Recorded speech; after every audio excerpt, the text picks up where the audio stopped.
Veja bem, a gente está vendo que o governo, né, o que seria responsável por cuidar da população, tá correndo atrás para tentar resolver isso o mais rápido possível, porque é interesse de cuidar não só das pessoas, mas de economia, né, que é o principal aí, a principal preocupação de empregados e empresas. O que eu estou acompanhando, e aí eu peguei 3 pontos aí que eu sempre estou acompanhando na televisão, que é a medida provisória que foi editada, é a 927, e a questão do auxílio emergencial para os funcionários, os profissionais autônomos, desculpa, e a questão da liberação de um crédito para a empresa, né? Só que, veja bem, a medida provisória ela já está em uso, ela veio para poder flexibilizar aí a questão trabalhista, as normas trabalhistas para poder ficar mais fácil ser negociada com a empresa e o seu empregado.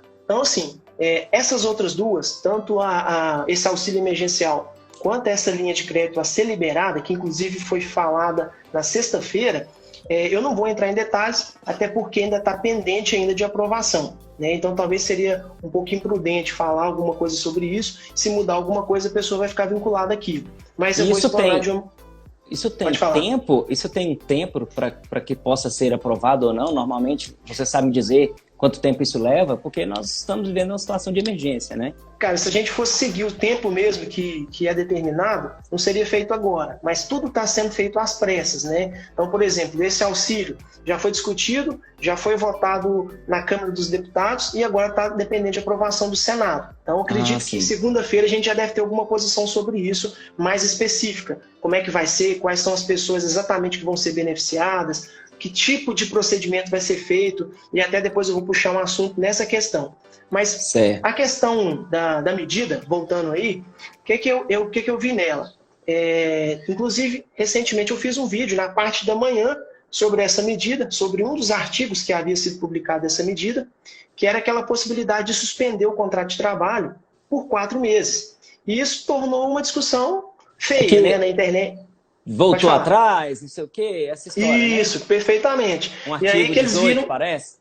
Artigo 18, perfeitamente. Foi discutido isso e falou, bom, realmente não estava sendo dito como é que ia ficar. E o empregador teria que pagar ou não? Só fornecer um custo para o cara? E aí o presidente achou melhor suspender essa medida. Mas, na íntegra, o restante das coisas está funcionando. E aí eu tenho 4 apontamentos para fazer que seria interessante para as empresas, para os empregados. Lógico que nem todo mundo vai fazer a utilização deles. Bom, o que mais está sendo usado, que eu vi, inclusive eu, aí a minha equipe de advogados também está usando, é a questão do home office, né? Que já era previsto na CLT, com essa alteração que teve por último, mas com essa medida provisória facilitou essa negociação entre o empregado e o empregador.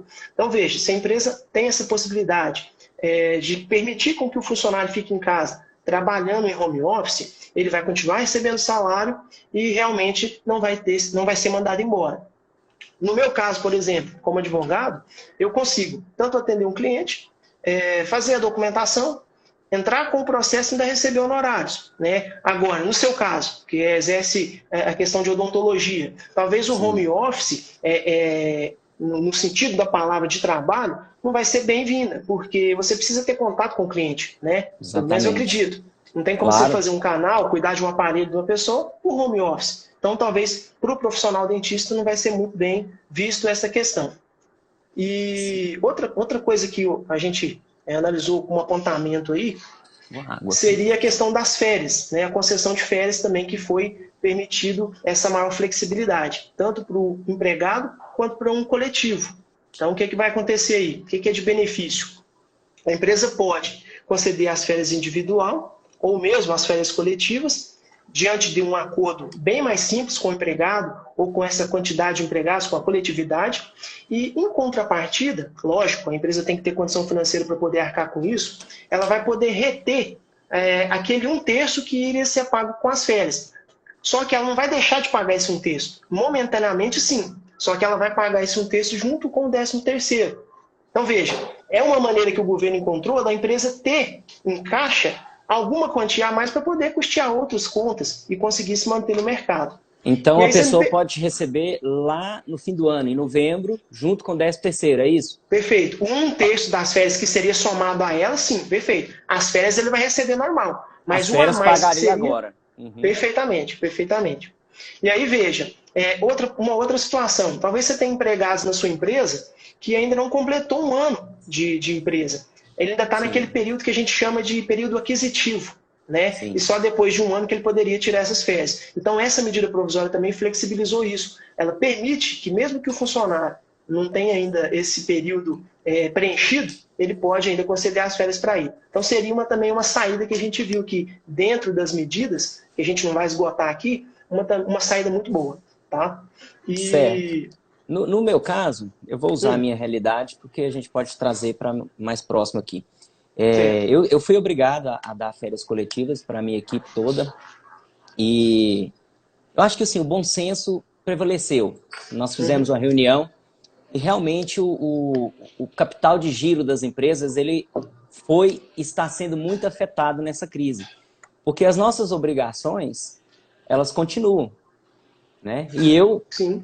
irei continuar a pagar todas as minhas obrigações, não só trabalhistas, mas com fornecedores, com empresas que prestam serviço, tudo continua funcionando, Uhum, né? E eu não sei se todos os meus colegas empresários e cirurgião dentistas pensaram assim, mas quando eu dei a férias coletiva, eu cheguei para minha equipe e falei, olha, gente, nós estamos saindo de férias coletivas no fim do mês, né? Então, assim, automaticamente vocês teriam que receber o salário trabalhado do mês agora e mais as férias. uhum, Eu disse o seguinte, olha, vamos fazer um pagamento de cada vez. Vamos supor, você saiu de férias e eu vou te pagar as férias hoje. Porque eles precisam sobreviver, né? sim, claro. E pretendo pagar o mês do trabalhado até o 5º dia útil do próximo mês, que a lei exige isso, né?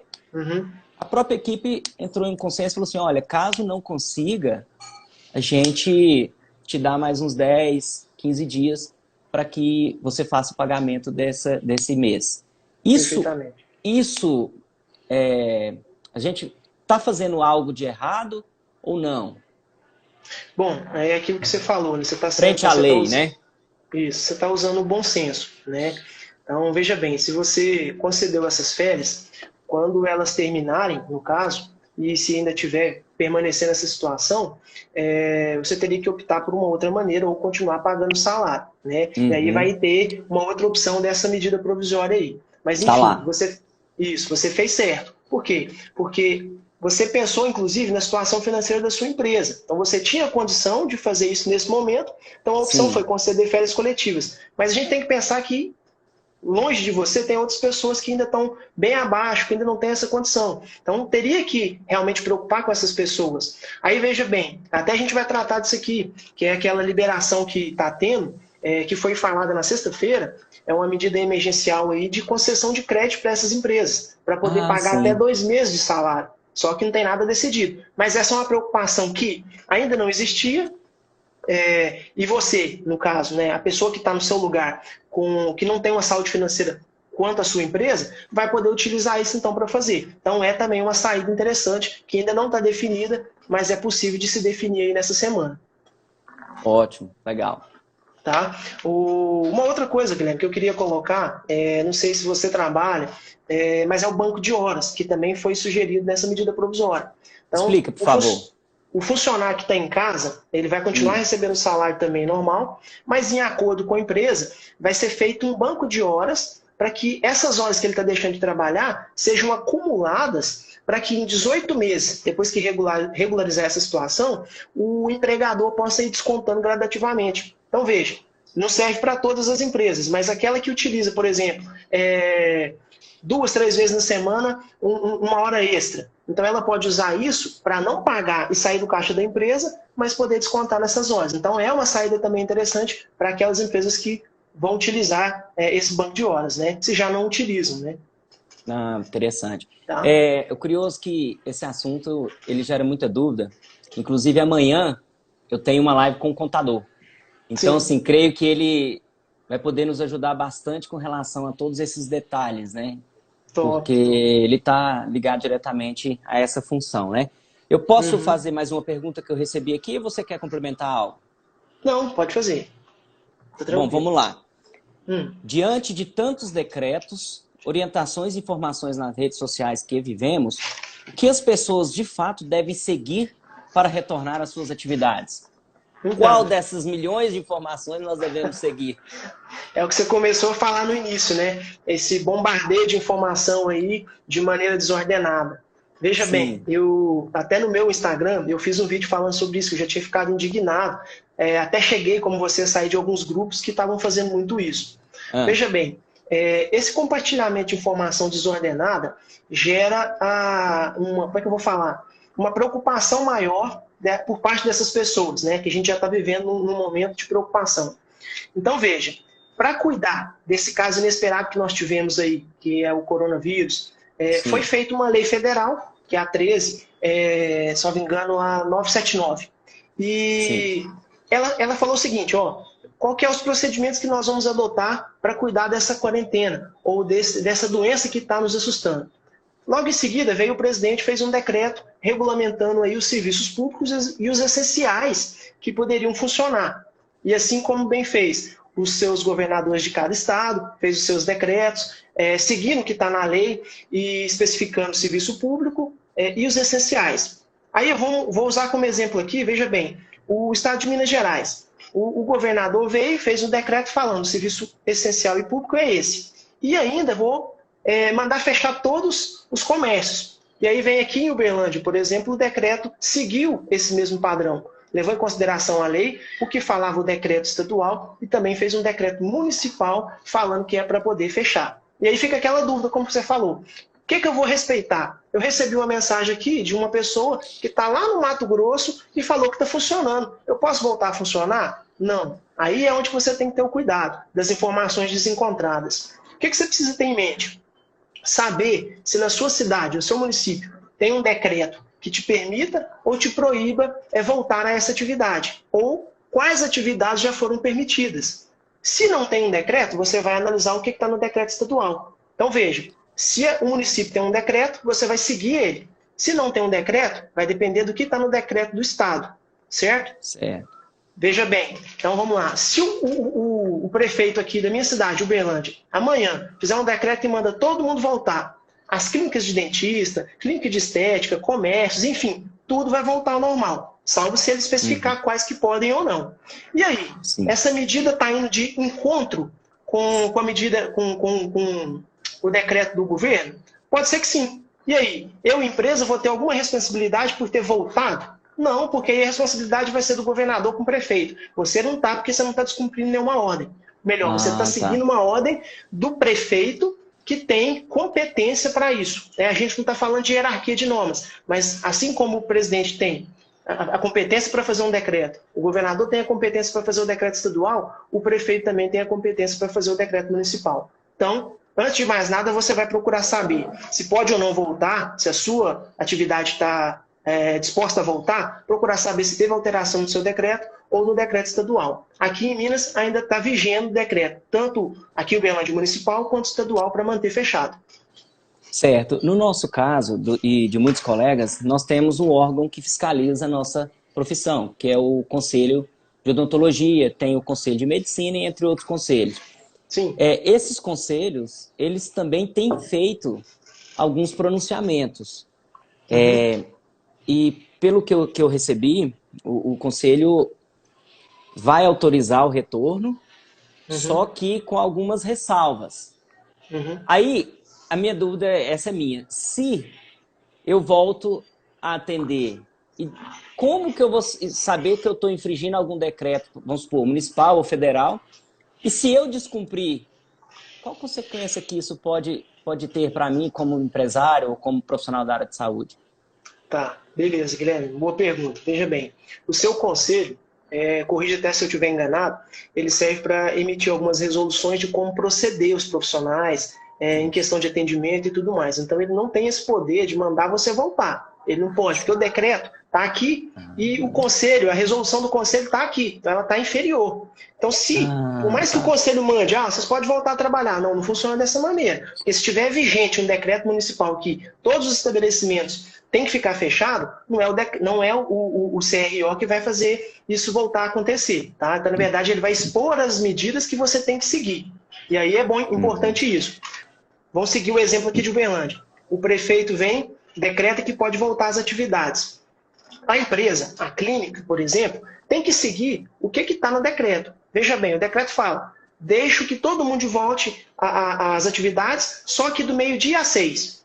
Aí você vem e abre a empresa de manhã. Você já está descumprindo uma ordem do poder público. Isso não só pode ser fiscalizado, se o seu órgão falar que você também deveria seguir isso, como pode ser cometido um crime, né? E é um crime grave que a gente tem até no Código Penal, que esse descumprimento de ordem pública pode ser penalizado. Então, veja, o decreto falou que pode voltar, você vai seguir o que está no decreto, e para você que tem um conselho, um órgão fiscalizador, tem que seguir exatamente o que está lá na resolução do seu conselho. Tá? Para isso não cometer nenhum erro, e você não só ser penalizado administrativo, como criminalmente também. Entendi. Então, nesse caso, a hierarquia funciona. Sim. Nós tem que tomar cuidado, né? Perfeitamente. Né? Certo. Mais alguma coisa ou posso seguir para a próxima pergunta? Tá, não, pode seguir. Tranquilo. Ok. Dentro ainda desse raciocínio, tem uma pergunta aqui que eu achei interessante.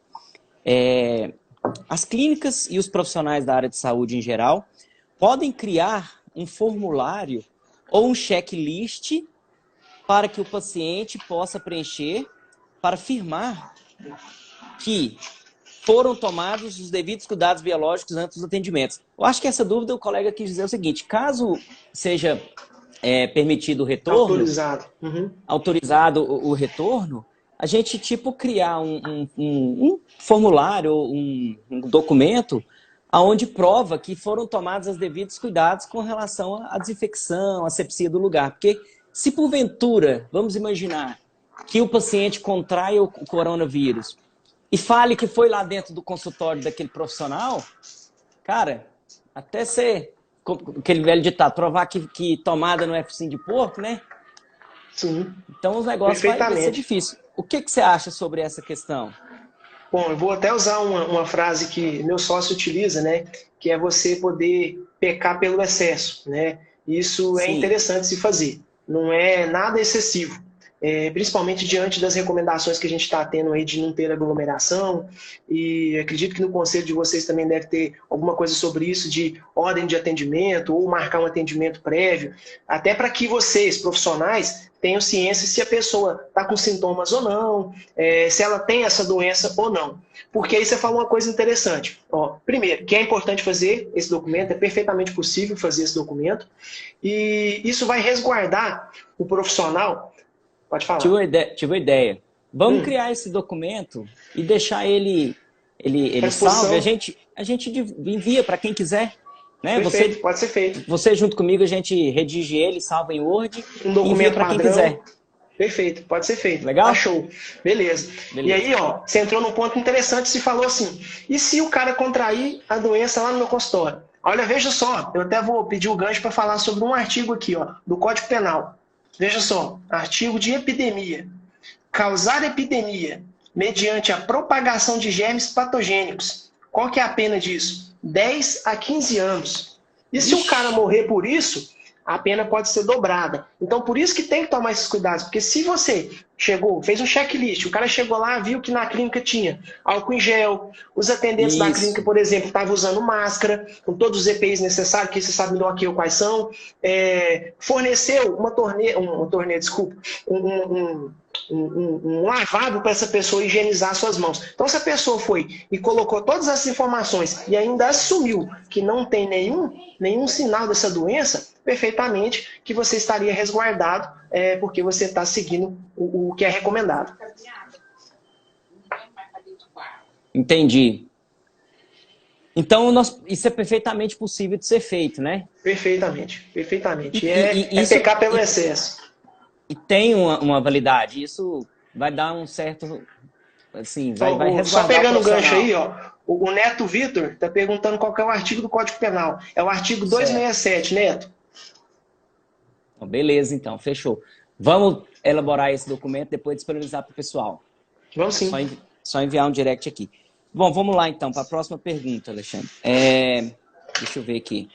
Muitos dentistas, médicos ou outros profissionais têm contratos mensais de prestação de serviço. Como funciona, nesses casos, os deveres e os direitos de cada parte? Por exemplo, muitos colegas meus são ortodontistas, onde a pessoa vai com a frequência mensal na clínica. E nós também temos alguns serviços que nós compramos que também temos que Que pagar vocês todos os meses. parcelaram tudo, né? Sim, sim, sim. Como que funciona nesse caso aí o direito e o dever de cada parte? Veja bem, ó, no momento que a gente está passando, a gente entende a preocupação de cada profissional, né? Na sua área, como você expôs, eu acho que os mais preocupados aí, pelo menos aqueles que mais utilizam desses pagamentos mensais, são os profissionais que dão manutenção em aparelho, né? Ortodontia. Então, Isso. veja bem, essa situação que nós nos deparamos é uma situação totalmente extraordinária e imprevisível. Então, veja, se a gente soubesse que isso ia acontecer, nós nunca teríamos assumido um compromisso. Então, o que veio? A lei falou, olha, nós estamos diante de uma situação que é a chamada teoria da imprevisibilidade. Que Sim. uma coisa que você não tinha como prever. E o que fala lá no Código Civil? Se não me engano, o artigo 478 do Código Civil. Fala o seguinte, se a gente estiver diante de uma situação dessa, extraordinária, imprevisível, esse contrato ele é perfeitamente passível de resolução. E ainda no Código de Defesa do Consumidor fala que é possível se rever essas cláusulas.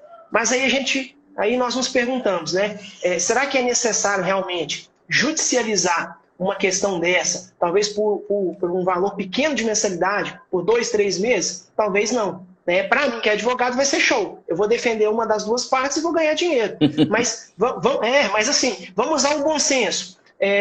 Talvez é interessante, se a clínica tiver condição, de suspender esses pagamentos, então, por 2 meses, entre em contato com o paciente ou qualquer outro profissional e fala, olha, vamos chegar num consenso, eu vou suspender por 2 meses, você me paga isso no final e eu vou continuar prestando serviço. Ou muitas das vezes o serviço já foi prestado, ele só está pagando as mensalidades. Ele suspende ou não. Isso vai depender da medida das necessidades de cada pessoa. Mas, respondendo a pergunta de forma bem direta, é possível esse contrato ser revisto? É possível. Se a gente for seguir o que está no artigo do Código Civil e no Código de Defesa do Consumidor, é perfeitamente possível a discussão disso, caso a pessoa queira tomar o extremo de judicializar essa questão. Tá? Então, hoje, eu acredito que o bom senso é a melhor saída para ambas as partes, para ninguém ficar prejudicado. Porque é uma situação, como você disse, imprevisível, né? Ninguém esperava por isso. Ninguém esperava que teria que fechar as portas, né? Não tem como. E muitos desses contratos mensais, no meu caso, eu tenho alguns contratos mensais, eu já vou entrar, a partir de amanhã, em contato com muitos desses prestadores para realmente fazer essa renegociação, né? Inclusive, sim. Inclusive hoje ou ontem, eu tive uma dica, minha mãe mesmo que me passou essa dica, que ela está orientando vários conhecidos a ligarem nas operadoras de telefonia, ligarem nas operadoras de internet, É uma televisão. coisa que eu também vou falar, vai ser legal. Ah, você vai falar? Vou falar. Ah, show, então beleza. Então você vai falar sobre isso, ótimo. Isso. Beleza. Então veja bem, já tem mais alguma pergunta ou já pode tocar para isso? Tem sim, peraí. Falamos dos contratos, né? Não, vamos tocar para isso, que eu ainda vou tentar entender a próxima pergunta aqui. Vamos falar nessa questão então. Vamos lá. Essa questão aí é o seguinte, Guilherme. Hoje a gente está todo mundo em casa, preocupado com o que vai acontecer amanhã, né? Sim. A gente está o dia inteiro no telefone ali, preocupado em ver uma notícia, compartilhar essa notícia, enfim. O que seria prudente dessa pessoa fazer? E, inclusive, eu já fiz e deu certo. As empresas, mais do que nunca, pensando nessa possibilidade de revisão dos contratos, principalmente banco, financeira, já tomou algumas iniciativas para conceder para os seus clientes uma suspensão desses contratos. Aí veja bem, a Caixa, por exemplo, junto com o Bradesco, Itaú, Banco do Brasil, e eu vou tocar a Caixa porque a maioria dos financiamentos são com a Caixa. Ela disponibilizou, inclusive eu baixei e consegui fazer, um aplicativo que você chama Caixa Habitacional, se eu não estiver enganado. Isso, Caixa Habitacional. Você faz um cadastro, lá tem pausar a prestação. Quando você clica ali, você está concordando em pausar essa prestação sua por 2 meses. Então veja, normalmente a prestação varia de 600 até R$1.000. Então a gente está falando de coisa de 1.200 até R$2.000 de economia. Né? Um valor que talvez você ia dispor, que já tinha até preparado para dispor, mas você pode usar para custear essas despesas básicas. Então é interessante você fazer isso. E aí a pergunta principal é, mas aí no terceiro mês eu vou acumular 3 prestações? Eu não vou dar conta? Não. Aí no terceiro mês você vai voltar a pagar a sua prestação normal. Essas 2 que você deixou de pagar, você só vai pagar ela lá no final do contrato. Né? Então veja, é muito interessante isso para que a pessoa guarde e fique com essa quantia à sua disposição para qualquer eventualidade que a gente não sabe o que vai acontecer amanhã diante de todo esse cenário. E uma outra possibilidade é você entrar em contato aí com a financeira, que você tem um financiamento de veículo. Eu sei que o Safra já disponibilizou também, você manda os dados, manda um checklist para eles de quilometragem de veículo, profissão, renda, eles fazem essa análise e vão suspender também. Assim como outras. Então, o que é a dica? Como você começou a falar, pega o telefone, não fica só olhando notícia ruim, não. Começa a ligar nesses órgãos, né? No DEMAI, na CEMIG, para saber o que já tem disponibilizado para você e se você, no seu perfil, encaixa naquela concessão que eles estão fazendo. E aí você vai ter várias maneiras de economizar dinheiro. Então, é um interessante isso, cara. Essa era uma das perguntas aqui, ó. Bom, diante dessa crise, qual a dica que vocês teriam para minimizar os prejuízos ou os gastos, né? Sim, é isso aí então. Então, tá respondido porque realmente é uma situação que a gente precisa correr atrás. Eu achei curioso que eu vivi isso, vivenciei isso. O meu gerente da minha conta jurídica me ligou sexta-feira e falou assim, Guilherme, você já entrou no seu gerenciador financeiro? Porque o meu é Banco do Brasil. Eu ainda não. Estou evitando entrar lá. Aí ele falou assim, não, entra lá, porque vai lá na opção de empréstimos, que a gente tem alguns financiamentos e tal, e tem um botão para prorrogar exatamente essas parcelas. Muito fácil, apenas 2 passos que você clica lá, e tipo, se era de 24 meses, vai passar para 27, por exemplo, né? Pelo que eu entendi, é isso. Sim. Isso é muito válido. Uma outra coisa... Aqui, ó, só te interrompendo, a Sara, que está nos assistindo aí, está perguntando sobre o contrato de aluguel. Isso. O contrato de aluguel segue esse mesmo padrão, né? Se essa situação se tornou insuportável e uma parte vai ficar em vantagem sobre a outra, é possível também você utilizar essa teoria da imprevisibilidade para poder renegociar esse contrato. Inclusive, nós estamos correndo atrás do nosso aí, onde a gente tem um escritório aí, porque estão inflexíveis, mas a gente está batendo nessa tecla e, se for o caso, a gente teria que judicializar porque o aluguel não é barato. Aí a gente já parte para uma prestação mais alta, dependendo do imóvel e tudo mais. Então é uma situação que você pode usar, sim, essa teoria para poder rever, para poder negociar. E aí cabe o bom senso também. Sim, caso o proprietário do imóvel tenha resistência, então a gente pode usar que isso tem um respaldo legal para essa negociação. Tanto no Código Civil quanto no Código de Defesa do Consumidor. Explicitamente no Código Civil, né, que fala exatamente dessa questão extraordinária, daquilo que foi imprevisível, né, que nós não causamos isso, nós não sabíamos disso. Isso é geral, isso é no mundo inteiro. Então é uma questão que está exatamente o que fala esse artigo 478, 475 do Código Civil. Sim, entendi. Claro, eu tenho conversado com alguns amigos, eu penso o seguinte, a gente vai tentar, sim, prorrogar o máximo possível do que puder ser prorrogado.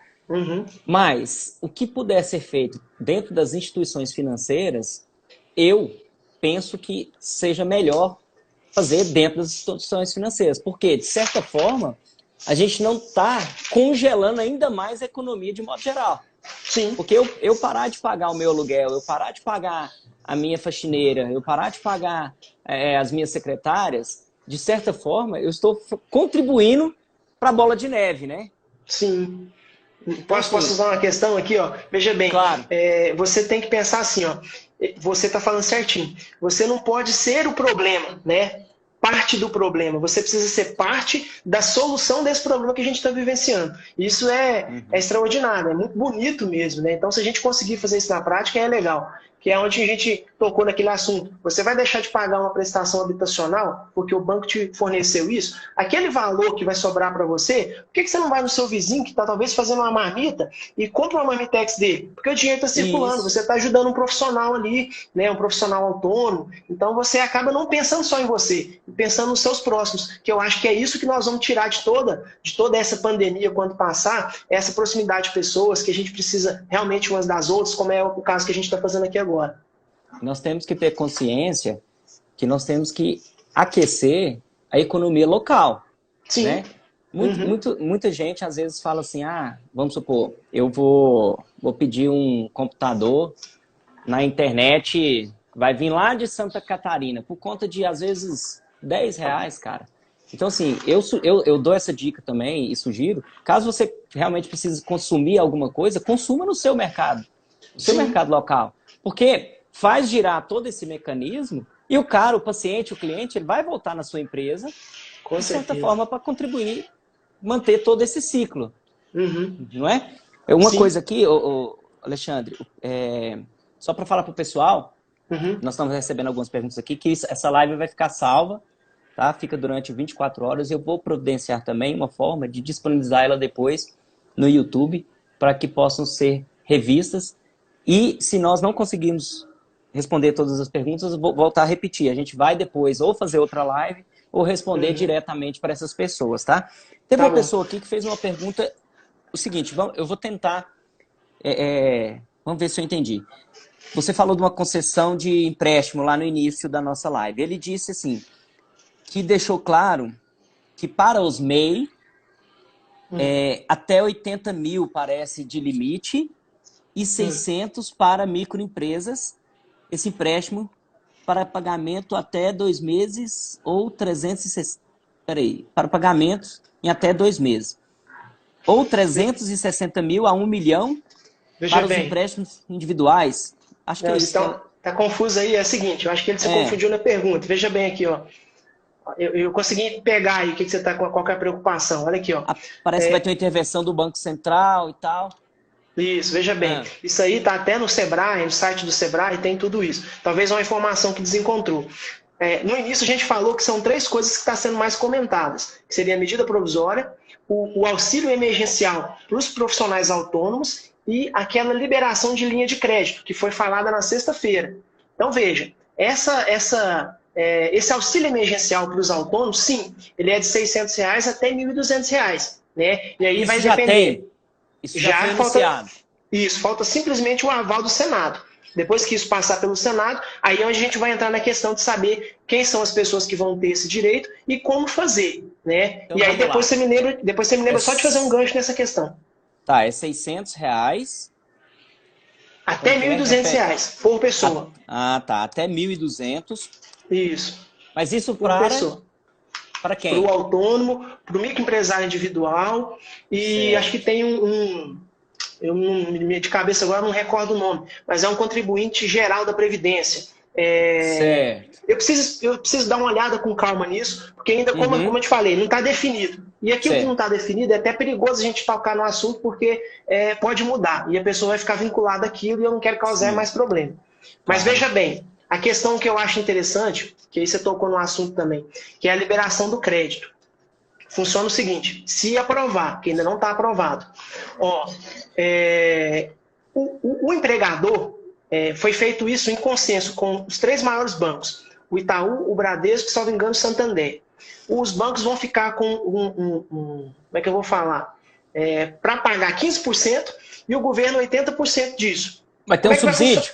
Isso. Como é que vai funcionar? O empresário ele vai requerer esse empréstimo de até 2 salários mínimos para poder pagar os salários dos seus empregadores. Quem que pode ser beneficiado? As pequenas e médias empresas. E aí é onde entra essa questão que você falou, que é aqueles que faturam de 3 a 10 milhões por ano. Né? Essas empresas que vão ser beneficiadas. Então, talvez essa confusão que aconteceu aí. Então, veja, se isso passar, no meu entender, é uma das melhores possibilidades que o governo está colocando. Porque, veja, você não vai mexer no dinheiro do caixa da empresa, você simplesmente vai pegar esses 2 salários e vai pagar. Quantos funcionários vão ser beneficiados com isso? Se a gente for fazer uma média aqui a nível Brasil, que ganha 1,5 salário, 2 salários. Então, é interessante. Como é que funciona? o dinheiro não vai passar na conta da empresa, ele vai direto para a conta do empregado e quem recebe um salário vai continuar recebendo o salário, quem recebe 2 salários vai receber os 2 salários e aquele funcionário que recebe 3 salários ou mais ficaria a cargo da empresa pagar essa diferença ou não. Qual que é a vantagem disso para a empresa agora, para não mexer no seu caixa? Ela vai ter aí um período de carência de 6 meses para começar a pagar isso. E isso vai ser pago de imediato? Não. 36 parcelas com juro aí, eu acho que de 4 ou 3,45 por ano. Então, isso realmente, se passar, vai ser uma mão na roda aí para muitos funcionários não serem demitidos. E aí veja o problema aqui, ó. O problema não, a solução. Se a empresa aderir a esse programa, ela tem que também, em contrapartida, não demitir o empregado. Entendeu? Entendi. Não, show de bola. Isso é bom, é uma vantagem porque o empregado vai ter segurança de não ser mandado embora. Sem dúvida, eu não sabia disso. Bacana. Mas é aquilo que eu te falei, aquilo que não foi ainda definido, é difícil a gente trazer para a discussão, a gente pode só colocar, porque senão as pessoas vão ficar com dúvida e já vão sair procurando amanhã. E aí é onde que eu falo demais, mas é porque assim, eu fico preocupado. Se você pensar aí, essa questão do auxílio emergencial para os autônomos, está circulando aí em grupo de WhatsApp um checklistzinho para você preencher, um cadastro para você preencher, para você ter direito. Pessoal, ainda não tem nenhum cadastro funcionando. Nem foi aprovado ainda. Então o cara vai lá, clica, faz um cadastro, você está passando as suas informações para o estelionatário, que não está de férias, ele está funcionando, entendeu? Exatamente, tem que tomar muito cuidado, né? Aí vai ter muito serviço aqui para o nosso amigo que está aí, ó, o Diego Ernesto, lá de Coromandel. Vai ter muito serviço, né? Pois é, a pessoa tem que tomar muito cuidado com relação a isso. Inclusive, um monte de vírus foi disseminado aí também, vírus digital, vamos dizer assim, foi disseminado falando de cursos gratuitos, não sei o quê, isso, aquilo outro. A pessoa pega, clica, coloca os seus dados, rouba tudo dentro do computador da pessoa e tá feito o problema, né? Por isso que você... Pode falar. Como você disse, o pessoal não para, né? Os estelionatários, o 71 não para de jeito nenhum. De jeito nenhum, né? E isso é interessante, essa questão que você falou aí do... Viajei aqui. Do computador, do vírus. Do vírus. Essa questão de disseminar é aquilo que eu falei. Se a pessoa está em casa e tem tempo para pesquisar, não sai clicando, não. Espera primeiro. Você viu um anúncio, procura saber no site oficial, porque talvez você fala, o governo estadual permitiu isso. Clique nesse link. Não. Vai lá então, no órgão que publicou, que você acha que pode ter publicado, procura saber se tem um telefone, se tem alguma informação. Liga antes de clicar. Porque se você clicou, talvez você foi clonado. E aí é o prejuízo, né?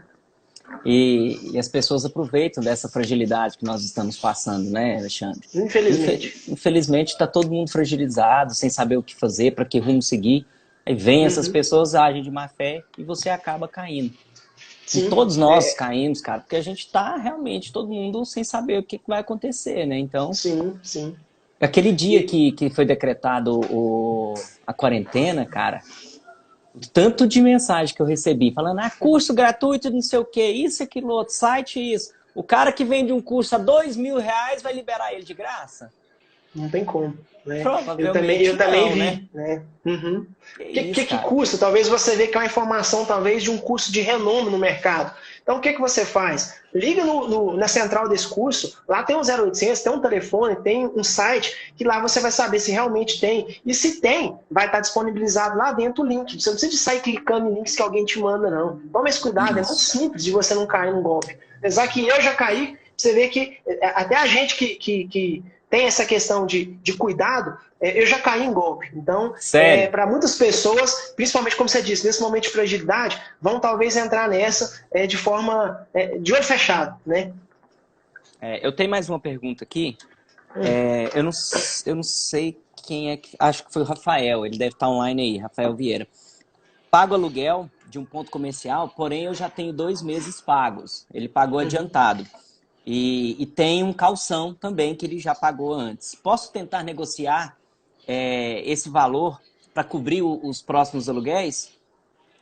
É possível, né? Porque veja bem, na verdade o calção é uma das modalidades aí que para se alugar um cômodo comercial ou qualquer imobiliária, você precisa ter um fiador ou propor uma caução. Essa caução aí, na verdade, é a segurança que o credor teria para receber, né? Então aqui é a questão de usar o bom senso. Você pode negociar? Pode. Por quê? Porque depois que passar tudo isso, o próprio locador ou a imobiliária, se tiver feito por imobiliária, pode chegar e falar, olha, a partir de agora, eu exijo que então você arrume uma nova caução, porque agora a economia se estabilizou. Ou eu consigo fazer isso para você se você me trouxer uma pessoa para ser fiador, né? Então, é aquela questão, de novo, do bom senso. Então, a imobiliária pode propor outros meios para que seja esse valor utilizado e aí sim seja pago os aluguéis em dia, né? Para não ter multa nem nada. Apesar que eu acho que cobrar multa nesse momento seria exagero, mas é possível por parte das imobiliárias, do locador. Então, é perfeitamente possível e negociado entre as partes, tá? É Show possível. de bola. Espero que nós tenhamos respondido o Rafael. Bom, nós estamos quase terminando aqui, passa voando, né, cara? Passa. É ótimo.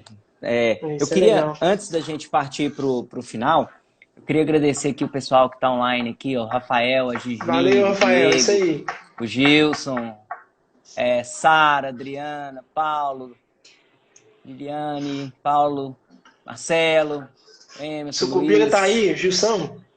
Tá aqui seu colega, o Netão, Luiz, Alisson, Lamila, Anice, enfim, pessoal, todo mundo participando aqui e firmar que vai ser salva essa live, tá? Que depois eu vou, inclusive, tirar os principais pontos para depois jogar no YouTube para o pessoal usar isso aí quando for preciso. Tá. Alexandre, Só... por favor, complemente. Você Tá, disse que bom, deixou para o final aí para falar. não, era a questão dessa liberação que eu queria falar. E como você disse, né? A gente vai disponibilizar, mas mesmo assim, eu vou estar sempre à disposição. Eu estou de olho todos os dias aí, acompanhando o que está mudando, em conversa com os advogados do escritório que também estão trabalhando em home office, mas no momento que talvez não tenha muita coisa para fazer, eu sempre peço eles para poderem estar acompanhando essas informações para que a gente possa passar. Então, de hoje para amanhã, já pode surgir outras coisas que eu sempre vou estar informando aí no meu Instagram, compartilhando com você. E, lógico, as pessoas que ainda tenham dúvida ou qualquer ponto que a gente não tocou aqui, eu estou à disposição. Pode me mandar um direct, pode pedir meu contato que a gente vai esclarecer. E é aquilo que eu falei, não pode ficar com dúvida, tá? É preferível você perguntar se você não sabe do que ficar na dúvida e fazer bobagem depois, né? Que é assim como a gente falou no início da questão da retomada das atividades aí, porque o CRO fala que pode, mas estamos no decreto falando que não. E aí a gente tem essa questão de hierarquia. Então a gente tem que tomar cuidado. Na dúvida, pergunte. Perfeito. Né? Eu sempre falo isso, na dúvida... Não precisa ter vergonha, não. Infelizmente, muitas pessoas têm vergonha de perguntar, mas isso não é vergonhoso de forma alguma. Isso é humildade. Exatamente. Eu sempre digo isso para minha equipe toda, olha, na dúvida, pergunte.